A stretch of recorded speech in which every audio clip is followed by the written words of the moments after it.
About the age of 4, that's when I first met my daddy. That's when he got out of jail for the first time. And he stayed out for about 3-4 years. Sometimes, we do struggle for food, like for dinner and so often.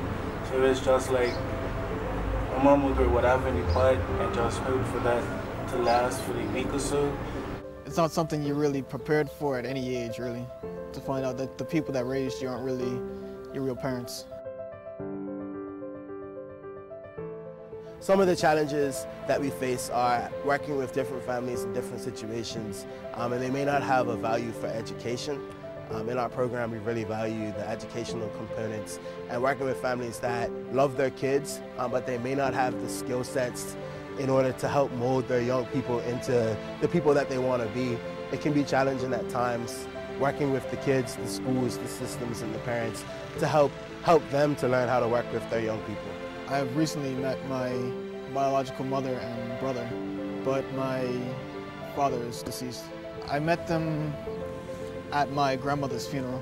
I knew my grandmother before, but when we went to our funeral, that was the first time I actually met my biological mother and a few of my brothers.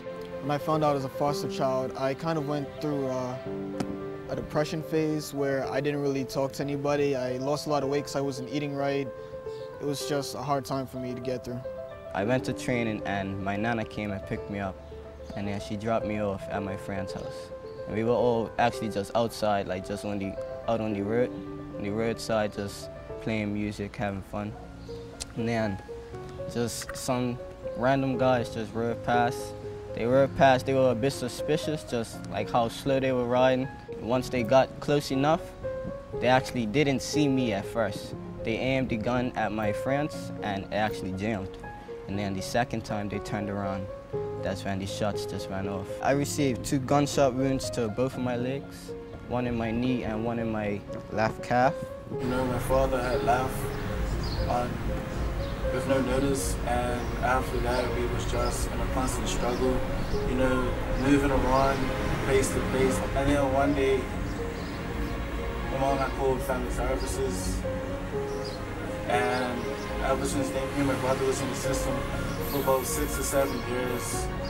I don't really like living like that because it's not comfortable, and it's been a lot of those nights to where you don't know what's next.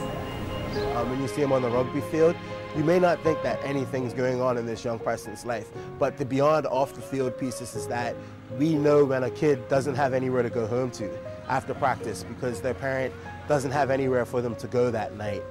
So our staff really go beyond the extra mile and really look into the young people's lives and help create some real systemic change in their lives. I woke up coming out of surgery and Darren was in my room. He was there for me, and that really helped me get through it. It really made me want to get back out on the field. And Patrick Keller has helped me do a lot. He's helped me get my qualifications to be a coach, and he's part of the reason that I wanted to be a coach, actually. Just from him being there and showing the support that he does as a coach, it made me want to do the same thing. His name was Devray No. He was actually my neighbor before my coach, and I didn't really know he was my neighbor until after I joined the rugby team, and he was really a big influence on my life. After I joined his team, we saw each other a lot more often. I'd go over his house. He became a part of my life. After joining Beyond Rugby, on a Monday afternoon, I got somewhere to go, somewhere to do homework, study, do projects. At the end of the day, when you watch a young person that you know where they come from, and you watch them overcome that obstacle, it's just something that you can't beat it. Watching some of these kids walk across the stage will be the proudest moment. After I leave Barclay, I want to pursue law, corporate law. After I finish Cedar Bridge, I'm going to work for a little bit, and then I'm going to fly up to Nova Scotia, St. Francis Xavier University to take up kinesiology. I just recently got my coaching qualifications for rugby, so I'm now I'm qualified as a junior coach, and I would like to maybe start up coaching full-time. Sport is something that just allows young people to express who they are. It really helps them to just express themselves. So these guys go out on the field, they are a family, they love it, and it keeps them coming back. The rugby team's willing to accept anybody, not because that we need anybody, but because that's how we are. We don't really judge against your physical abilities or what you look like. Everybody has a place on a rugby field.